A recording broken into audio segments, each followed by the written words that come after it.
Welcome to our 9th episode of Chats with Black-owned businesses. This episode, we get insight about starting and scaling a transportation business up to 15 contractors. Faithful Mobility Transport is co-owned by Rudy and Fabiola Francois, a beautiful Black Haitian couple from Orlando, Florida, creating success in their own lane. Rudy talks about growing in faith and experiencing increase in wealth through giving. There are a lot of gems in this one, so enjoy. How we doing? My name is Rudy Francois, and I operate Faithful Mobility Transport along with my wife. And we specialize in non-emergency medical transport. And what that is specifically is being able to transport individuals that need extra assistance, whether it's wheelchair or stretcher, for mobility issues, to go to the hospital or go to assisted living facilities or anywhere they need to go.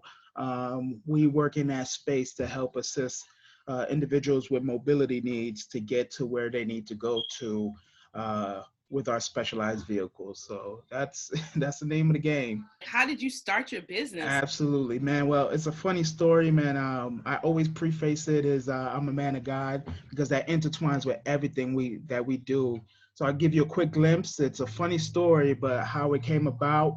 Uh, I was in the banking industry. I wanted to be a financial advisor, right? I've had 30 plus jobs in my time of living, man. So I've always jumped from job to job, kind of looking for the bigger, better deal. And what happened as a result of my last specific job, I got to the point where I was just like, okay, God, you need to direct me career path. I've been jumping around. I've been trying to figure it out all on my own. So God, direct me in my career path. So what happened was I got favored to be in this job position because the job prior to when me and my wife first got married, I'm the best performer. And my regional manager comes in and is like, either I'm gonna fire you, I'm gonna find a way to get you to quit, right? Just a closed door meeting, just like that, right? So, and that's just right when me and my wife just got married. We got we paid our first mortgage bill, which was insane, right? So, I ended up transitioning from that job to a new job at Fifth Third Bank at the time. Again, aligning up with the goals of financial advisor and just kind of work my way up the ladder, right? And probably a year in, I can't, same symptoms. I'm working hard. I'm not seeing any promotion. They're saying you're doing a good job. I'm performing. My numbers are there, but I'm not seeing any growth in corporate America, man. So I'm like, okay, God, you know what? I could jump again. Just let me know what to do. I don't fast often, but I went on a specific fast because our church was undergoing a fast. This fast was specific for career moves. And in career moves, I was praying specifically, God, either direct me or show me a sign, so on and so forth. Funny thing is, during this, I think it was like a 3-day fast or something of that nature. And my specific prayer was, God, show me where I need to go career-wise. Maybe day 2, some guy comes in, literally sits in my office and just prophetically speaks to me, right? So he's like, hey, God's going to give you a business plan, so on and so forth. I knew it was on point because that's exactly what I was praying for. So this guy comes and he's like, hey, God's going to give you a business plan. And I'm not really thinking much of it, but it's speaking to me because I'm like, God, thank you for that, answering these prayers. So that happens, and literally that was around the same time me and my wife were going to celebrate our 1-year anniversary. I used to help a lot of people build credit, through the banking industry, and I built my credit. So I had a substantial amount of credit cards thinking I really wanted to flip homes, right? So I'm always kind of engineering ways, how can I make some extra money because this is not cutting it, right? Yeah.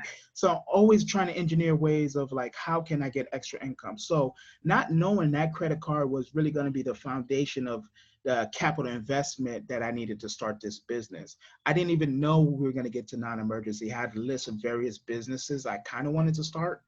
But what happened is within that month, I started kind of talking to my dad-in-law and my dad. I was like, hey, I kind of want to start this non-emergency. They have a background in transportation, taxis specifically. So like, yo, you know what? If you do that, let me know. I was like, oh, okay. Not thinking anything about it. So on year 1 of me and my wife about to celebrate our anniversary on a cruise, the day before, and this all is going to make sense. It's all going to connect. So the day before, my dad calls me. He's like, hey, my old boss is selling a wheelchair vehicle. Come check it out. I was like, all right, bet. All right, so I check it out. I was like, okay, cool, cool. All right.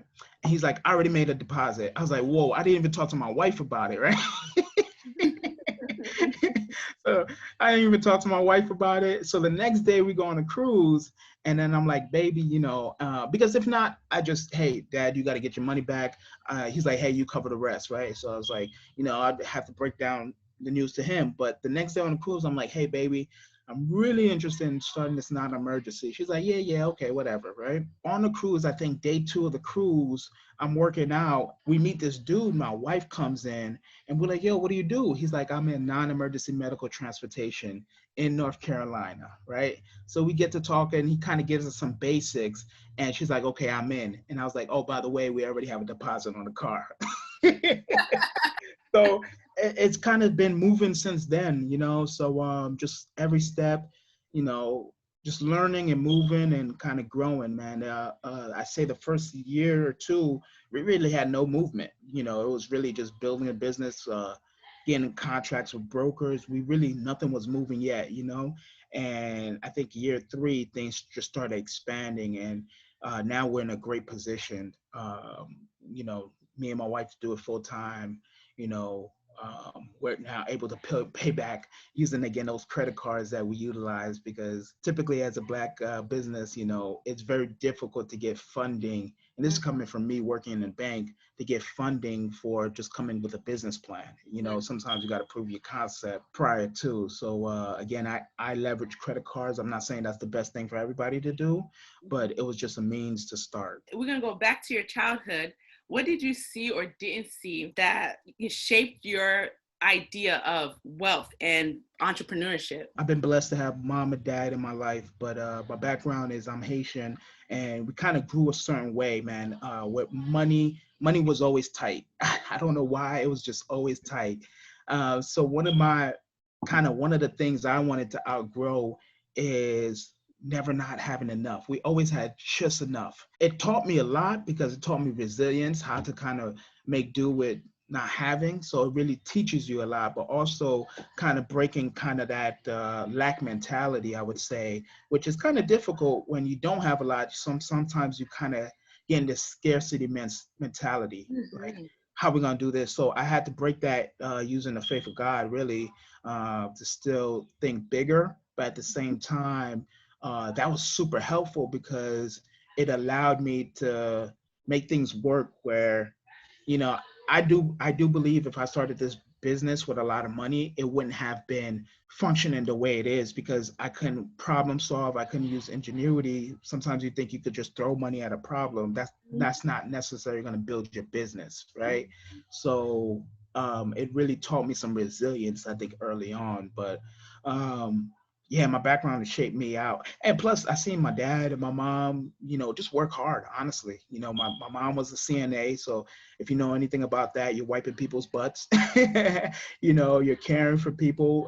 It's a very thankless job, but she did that sometimes, like 10 hours a day. And I saw my dad initially was in the trucking business and then got into taxi again, worked 13, 14 hours, so work ethic was something I kind of saw from them. And it was just my responsibility for my generation to bring that work ethic. But more importantly, with the work ethic, be able to break through and financially get more for the work that you're putting in. So my relationship, I was never taught about money.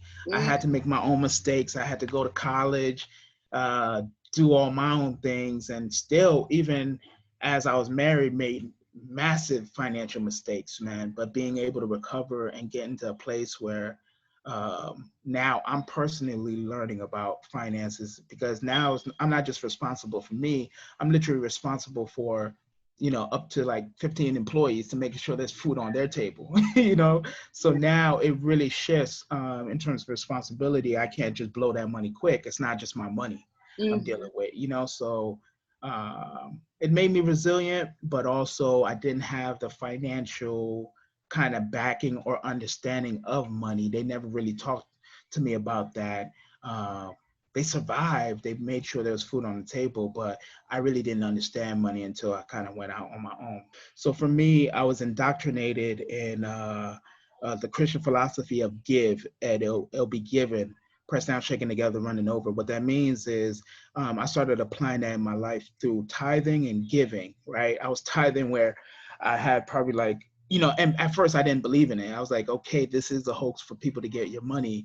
But when I had to realize it was just a trust factor with God, and I put him to the test with it, and I saw how he covered us. So man, if I was tithing maybe $2, that means at one point, that means I was getting maybe 100 or whatever, that $20 coming. So I had to start trusting him in that process of really not having any, especially after I graduated college. As this, thing that, hey, this should be smooth. I should be getting, career options, so on and so forth.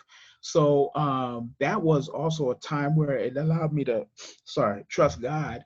And what I mean by that is it broke some type that black mentality. So I had to prove it in my life. Again, some people could believe it, some people don't. I'm just, sharing my personal experience. So as I was giving through my tithing and just through my giving, it really protected us and insulated us through a lot of issues where on paper it's like, yo, how'd you make it?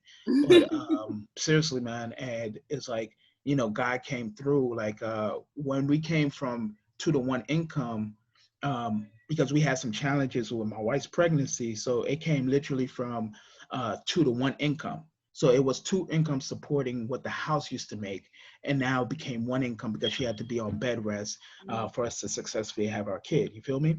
So now how do we cover that? So I mean, God, man, when I tell you, like there was a hurricane that came through, and again, we don't wish any bad, but man, that $5,000 check that came as a result of the insurance money covered us for 2 months, right?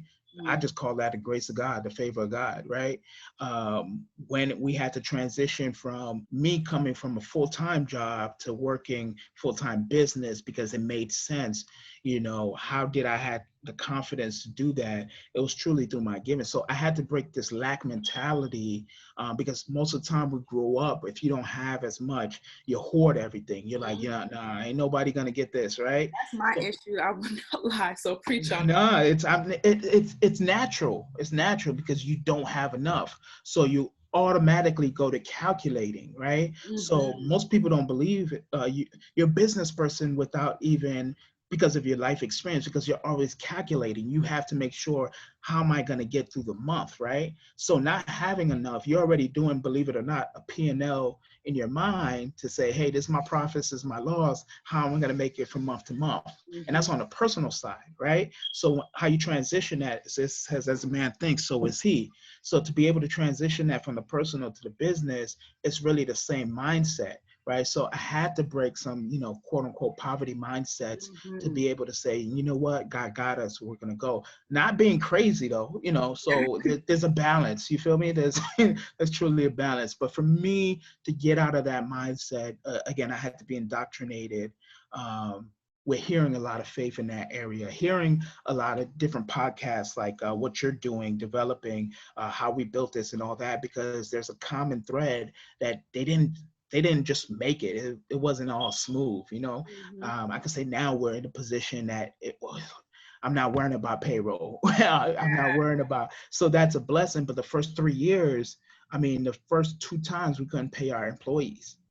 Luckily we had some ride or die troopers with us, and it's like, hey, can we get you on a Monday or Tuesday? After 2 or 3 times of doing that, people are going to lose confidence and they're going to say, where are we going to get our money, right?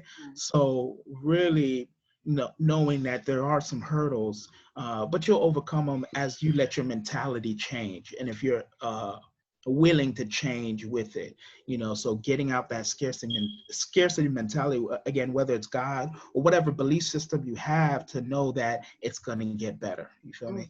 And actually realizing that you have to change, you have to evolve. A lot of people think the mentality that helped them survive, in the past is what's gonna help them get through and push through the in the future. But sometimes you got a lot you gotta let go, a lot. let go to actually push through and evolve. Man, I tell you, in business, the biggest, initially everybody goes in obviously for the promise of money, right?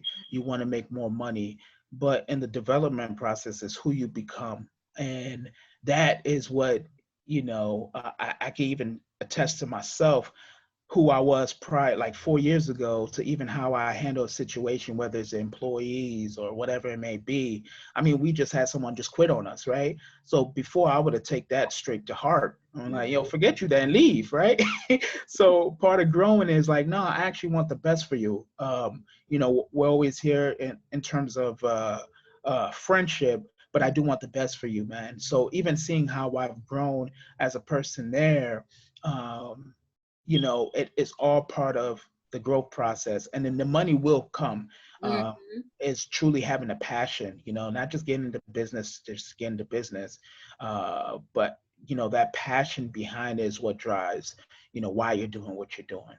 And as far as hurdles, I want to go back and see if there's any other hurdles you want to share with us. But one of the ones that you said was having to ask your employees to just wait. So if you could let us know some creative solutions that you basically got through those humps. Yeah, absolutely. So again, the model of how our business operates is kind of like a net 30, net 60. What that means is we get paid every 30 to 60 days. So cash flow wasn't as immediate as some businesses. So to handle that, one of the things that we luckily did is we had a partnership with one of the a broker that works with the schools. And so we started doing school trips, and the benefit to that was pay us weekly. So that helped increase our cash flow. Another thing that helped us as well is going directly to consumers, because we contract with assisted living, we contract with, facilities, but we weren't going to consumers. But consumers pay right there and then. So again, that's helped us with our cash flow. So finding ways in your business to get cash flow immediately, maybe it might be direct to consumer instead of business to business. So having a combination of all those things, because literally not just one thing is just going to work, but having a combo of all those things is what eventually helped us get out the cash flow issue. Because again, initially, I was using a lot of credit to finance things, but once you tap out of credit, now it's like you just need to use straight cash. You see what I'm saying? So at that point in time, you have to be able to look at your business and say, hey, what is working and how can we increase? Because it's a cash flow game at that point. You need to have enough to cover. So the school was a benefit to us twofold, because I was able to pay the drivers a little bit more because of the school, but it helped us immediately because it created cash flow every week. We knew we were getting a guaranteed check as a result of that. And then also going directly straight to consumers, because there's consumers looking and they'll pay you whether it's, we take strictly debit or credit card now. But now you know that you'll have that cash in 2 to 3 days. So that helps cover the gap to make sure, until we started building, and then that didn't become such an issue anymore. But early on, we started, again, my father-in-law, I think my father, which was tough to work with. I love that man, but yeah, he was a tough guy, man. And some other people, but they were almost family, so they could understand a little bit to say, okay, you know what, we'll give you a pass 1 or 2 times. But for me as a business owner, it's like I want to keep the confidence of my employees to say, or my contractors, I should say, to ensure that they know they're going to get paid. So now luckily we don't have that hurdle. They know every 2 weeks we actually just did direct deposit, so they know that money's coming in. You know what I'm saying? So, but before, luckily we just had a good team early on that was understanding, and I think it happened maybe less than a handful of times, probably like 3 or 4 times maybe. And then they got paid maybe Monday or Tuesday instead of Friday, right? Because we were waiting on checks to come in. There's a lot of times checks came in that same Friday to be able to pay everybody. And you get paid last, right? So the raw reality is, before you start making a profit, turning a profit, you gotta make sure everybody around you is happy, because they're making the operation move. So there's many days you push back your payments, you push back the things you got to pay for to ensure everybody else is good. And that's again part of management is like, well, we got this $15,000 check. I know we could just cover our bills real quick, but no, you're gonna now lose the confidence of the people that are working hard. You got to ensure that they get paid. So pay them, and then the rest will flow in. And to speak on that, man, truly, the perspective of how you see an area opportunity, I'll call it, how you see trouble is you can shrink or you could grow from it and literally learn. I mean, we got tax audits. I mean, like so many different things. Tax audit last year, like an $8,000 tax receipt. Like, hey, you owe this money. I'm like, bruh. Right. But that forced us now to go get a certified CPA, right? Someone outside of your business now to help us structure our business. Now, as a result, now you're starting to make money. I never knew this. Now structure as an S Corp, because now how you as a business owner takes on your payments, half of it is taxed as salary, the other is as dividend, right? So you actually get a tax savings. So one thing I would definitely say is I launched into business kind of blindly, which I'm happy I did because I learned on the fly. So you're one of two people. You're either action or you're analysis paralysis. What that means is you're thinking, and you're it's hard for you to just jump out, right? So the balance of me and my wife is she analyzes more, and I'm just go, let's go, right?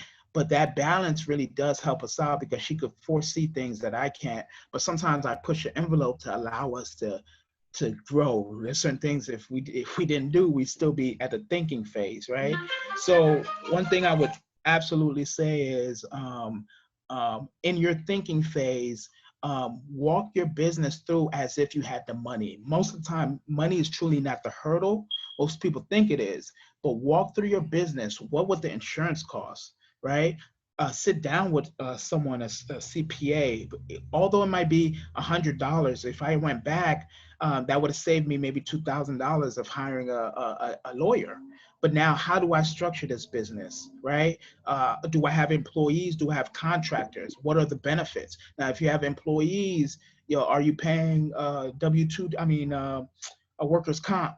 Versus if you have contractors, you're not paying anything. At the end of the year, you give them 1099. How do you structure your business? So kind of walk through someone to say, what's the best way of structuring this? So 3 years in, you're not having to deal with a tax audit issue, but that helped us grow because now we could fully structure. It's like, okay, nah, this is the best way we're gonna move. So truly, again, it's just that faith that keeps me driving, and God always gives me a promise that everything's gonna be all right. So if I utilize that and keep that moving, I know everything's gonna be smooth, But adversity is an area for you to grow. So when it does come, I believe it's just saying, God is saying, I'm alerting you to this so you can grow. It's not an area to shrink back. So depending how you perceive it, God is just saying, hey, I want you to see this before you get bigger and this becomes a bigger issue.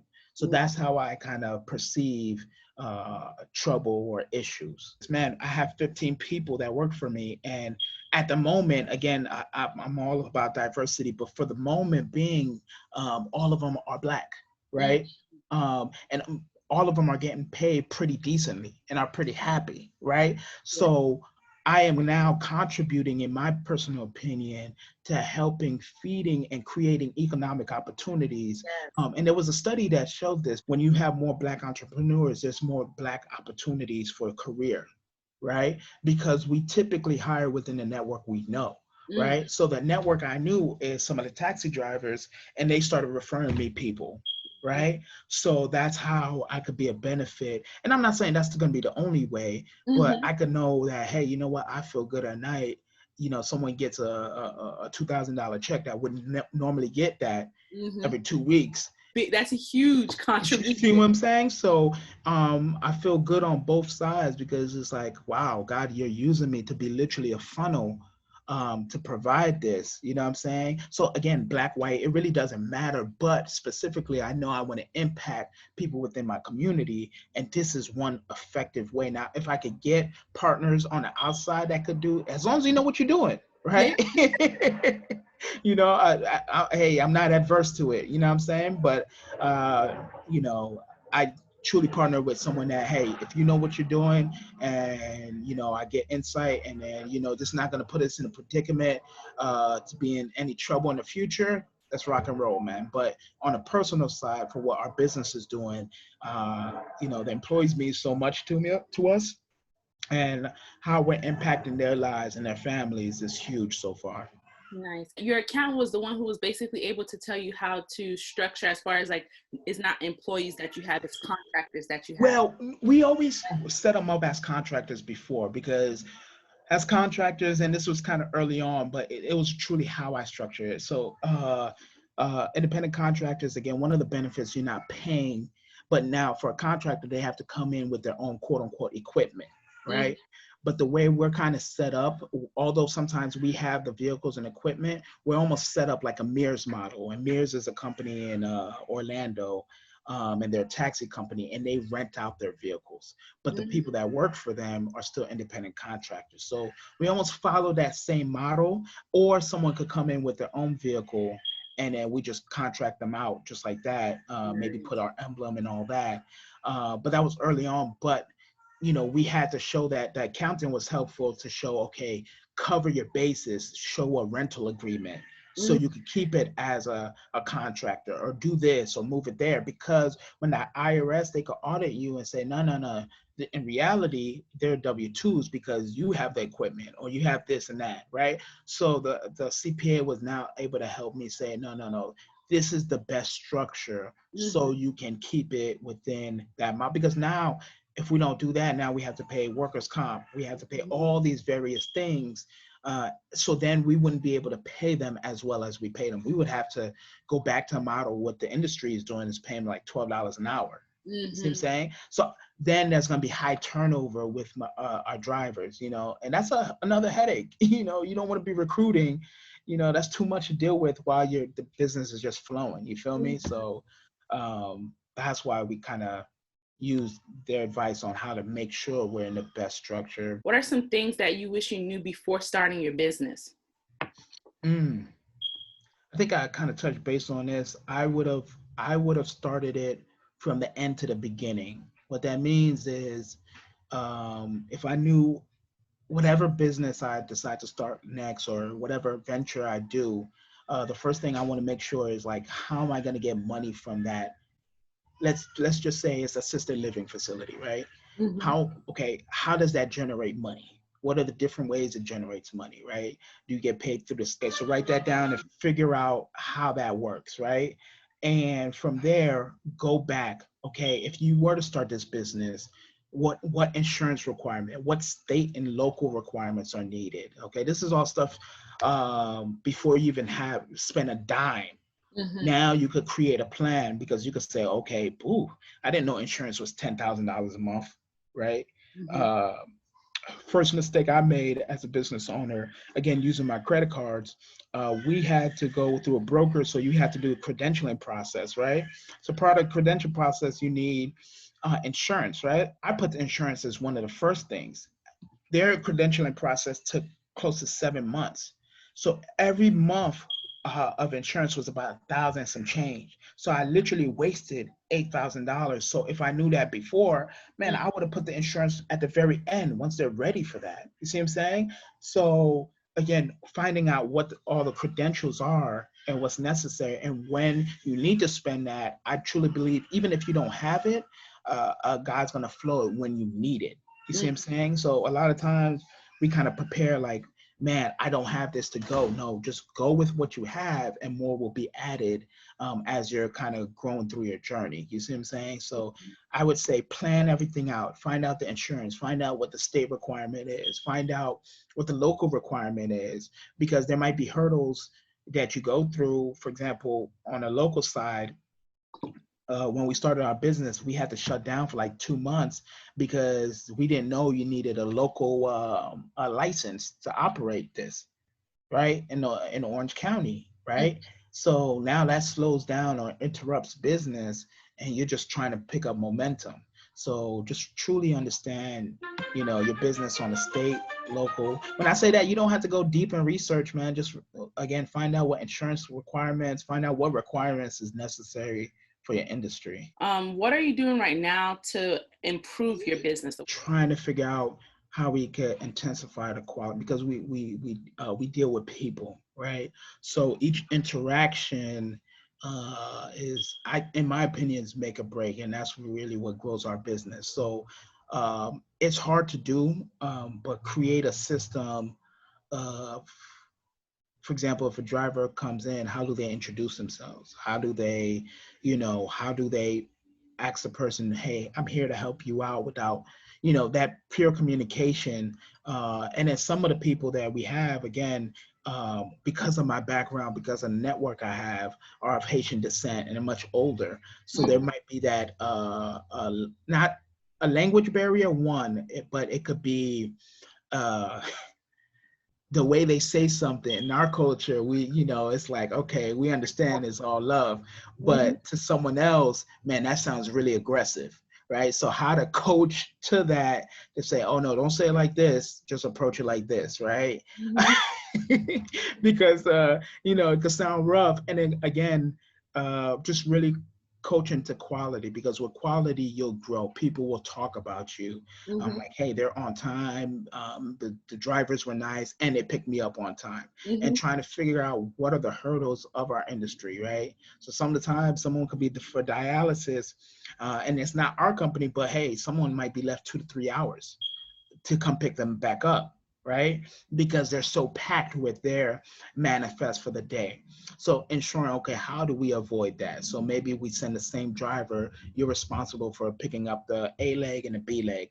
So you make sure that customer gets home safely and at reasonable time. So quality control there. And then eventually we'll expand to, like, going to contracts and getting more facilities. But before we do that, just want to clean that up, because if we do grow, you don't want to be like, so quality control, man. Like, I'm not only out on the field, but we have constant meeting, and the barrier with me is they call me a Yank, basically. So although I'm Haitian descent, my Creole is a little tough. So it sometimes it could be even hard for me to translate and talk the concept to our team, but to be able to let them know. So how I have to really show that is, hey, this affects everybody's money, right? So if you're poor in this area, this is going to affect the number of trips you get. So remember, they don't get paid per hour, they get paid per trips. So I incentivize them, okay, if you mess this up, I wish you're just lowering the amount of trips, but there's someone else that could do it, right? So that's almost been the balance. And I have to, because everybody's so different, right? So for me, you could tell me something straight up, I might not get offended, right? Everybody's so different. So managing the different employees, some people, hey buddy, how you doing today? You want something to eat? And some people like, yeah, hey, I need you to do this, and they respond to it. So knowing who and how they respond, or if someone's going to shut down, that's kind of knowing your employees as you speak to them. And some people just like praise. Hey, you're doing a good job, right? And then also being real when they're not doing a good job. That's important too, to say, hey, you know what? I'll give you an example. One of our drivers, he's a great driver, but he was waiting on someone. And sometimes it does take a little bit of waiting because it's older people. And he like waved his hand and it's like, hey, come on, hurry up, right? Because I understand his side, because he has a schedule to go by. So he doesn't want to slow his schedule up, but they don't understand that. They don't see that, right? They just see, man, this is, you're rushing a person. They're elderly, show them the care, compassion. So I have to show them there's a way to approach it. You could say, hey, do you know how much longer we have left? I have another trip coming up. If I need to come back, that's what I'll have to do. Or my dispatcher is telling me to go. So trying to coach on how to approach it versus like, hey, let's go. We got to go. There's the next trip to go, right? So that's kind of like the sensitivity I'm really trying to grow on, because I think we're doing a good job, but you can never coach too much to how to treat, because it's not intuitive for everybody. You scaled your business up to 15 employees. Can you let us know Yeah. how you did that? How was So I'll say this, like I said, 8 of them are, well, probably like 7 to 8 are really our core. Mm-hmm. What I mean by that is they do the non-emergency side, or they do the wheelchairs, the stretchers, the hospital. But the rest during the school season, I've recruited some people, and they strictly do the schools. Right, so I give them a cut, and they just pick up the students in the AM and the afternoon. So the rest, the 15, kind of lies in there. But the core people is really about 7 to 8, and the rest is the school. I kind of tell them what to do. The first 3 weeks is just making sure everything's smooth, and once that's done, it's automated. But I like that because if I see some potential on that side, I could recruit them. In between, they might do Uber, they might go home, they might do whatever they want to do. But if I see some potential, I use that almost as recruiting to say, hey, come on this side, and then tell them how much they could potentially make on this side. And if they like it, great. If they don't, no hard feelings. We just keep on moving. A lot of our employees grew from personal referrals, which I love, because then, if someone's not up to par, I could go to the person that referred them, like, hey, what's going on, man? You know what I'm saying? So it still feels like a family, which it is, and it's still pretty intimate, which it is. So everybody kind of understands, as we kind of grow bigger, I hope we don't lose that, and maybe we'll train people with the capacity of how to train others, and then kind of grow it out that way. You feel me? Nice. And how has COVID hit your business? If it has, because Yeah. you said you were doing school, so. Yeah. So for the longest time with the schools, they just were up in the air. But now they starting to pick up, and come January in Orange County, you're going to either have to choose virtually, but most people are going to have to go back to school, right? So right now we're doing okay because most of our people have a route. But how COVID affected the other side of business is, mind you, a lot of people used to go to doctor's appointments, so on and so forth. So it halted there from the day to day, because if they have to come back to the facility, they have to be quarantined close to 15 days before they get back to general population, right? With the rest of the individuals. But where we've picked up, surprisingly, is a lot of hospital trips. The network from hospital to assisted living or hospital to home has picked up. And I don't think it's per se strictly because of COVID, but that's kind of been our niche lately. And then during the days, we do have a few gaps with like the dialysis or the people that have special needs that they can't miss those appointments. We cover those. But outside of that, we've actually grown this year, believe it or not. Right. So yeah. So all glory to God. So it's just keep on moving, man. It's like, in your opinion, what role does Black ownership plays in Black lives actually mattering in America and the world at large? Everybody has a position in place in terms of, I truly think, your purpose, right? And I think my purpose speaks through what we do, and then again, the impact on a micro level with my employees, and eventually, once I get enough influence, how I could impact the community at whole. Right. So for me to do that, I'm building the influence necessary. I'm building, I'm just heads down working, because at one point I'd love to do something, especially for young Black males, to create opportunities, entrepreneurship opportunities, where we could fund it, you launch it, and if it gets legs of its own, you go. We don't need anything back from that, but you go, and now you're self-sufficient. Now you've learned how to fish. Nobody has to teach you, or nobody has to provide you with fish. You're self-sufficient. So that's huge to me. But for me to get to that point of influence, there needs to be some substance to say, oh, this is what he did, and this the backing. So if I did something prematurely, although obviously as a young Black man, I done dealt with a lot of stuff through racism, through so many things, right? Even how I have to approach going into facilities to get contracts, right? Early on this year, I'm growing out my hair, but it was a self-conscious move to cut my hair because I had a hospital contract, and I didn't want to seem unprofessional. And that was just a personal decision that I had to make. I was like, you know what, great opportunity, but let me just cut my hair because not everybody might understand or feel the same way. You know what I'm saying? So my opinion with Black Lives Matter is obviously it impacts me directly, right?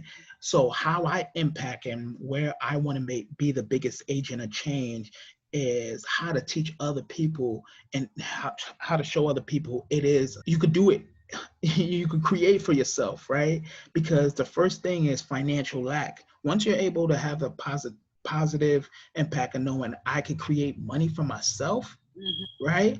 Then you understand your value. So if we could do that, not only within the Black community, but expand that within that community, now you just fed a family. You know what I'm saying? The same thing with, like I said, my employees, right? I treat them well.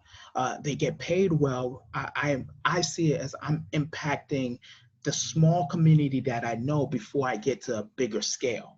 When I get to a bigger scale, man, hey, I could have the influences of the LeBrons and all that, creating schools, you know, because they've done a great job with their platform, right? But I'm creating my platform. And in doing that, I think my responsibility now is always empower those around, always give knowledge, which is huge because most of us, you know, within the network outside, there's a knowledge base that says, you know how to do this, right? So someone, yo, Rudy, how do you do this?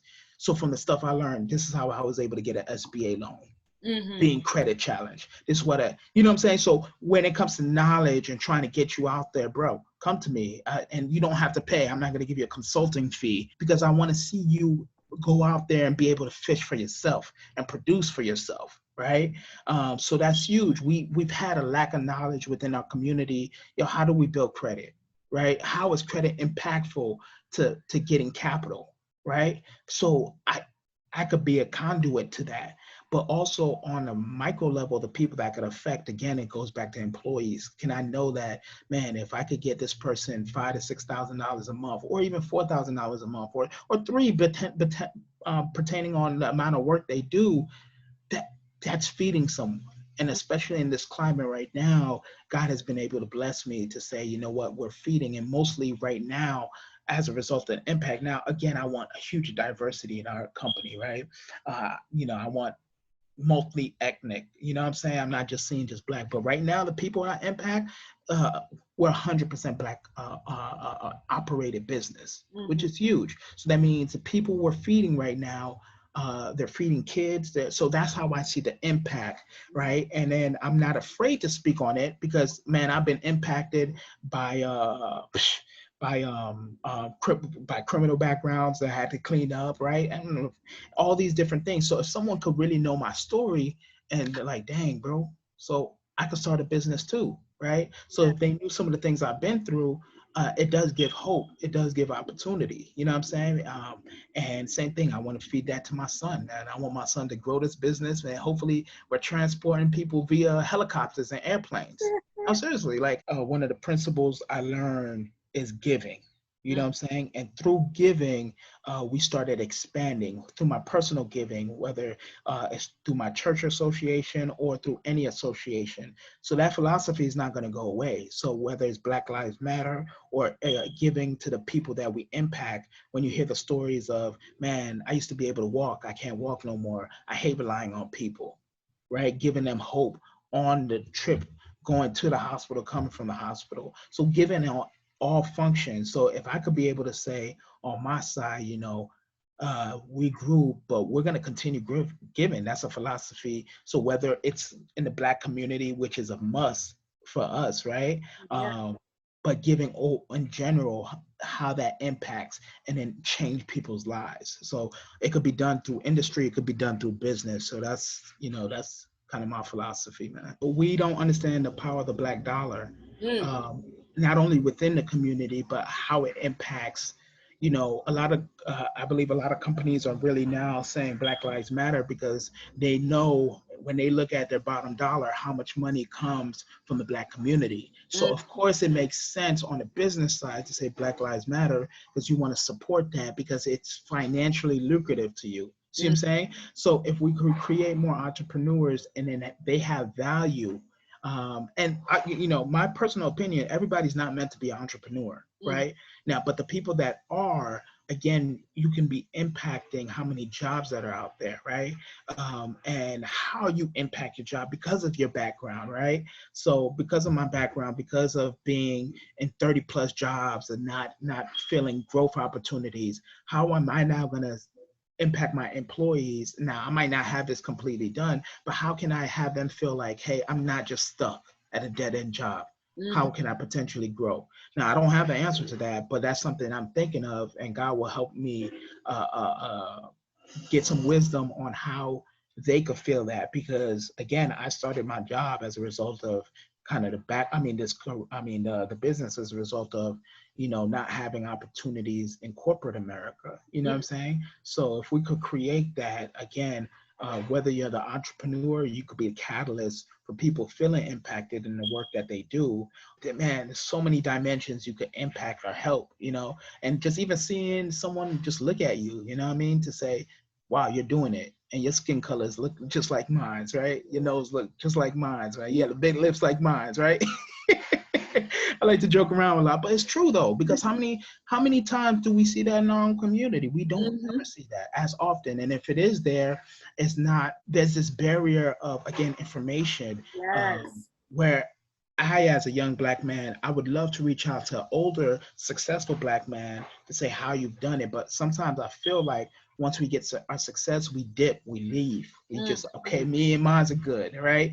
And again, the biggest barrier is knowledge, right? How do you, again, start your business? How do you get a loan? How do you approach the banks, right? How do you, again, set up your company? What are those steps? So again, my future goal, one thing I would love to do, and I know, you'd help me out with that, is create a platform for young Black entrepreneurs to be able to do that, so they could question. And I'm not just talking about, hey, they've done well in college. Let's talk about going to the hard hit areas, the hard hit communities, and saying, no, you got potential to be a business owner, even when they don't see it. Hey, I invite you out.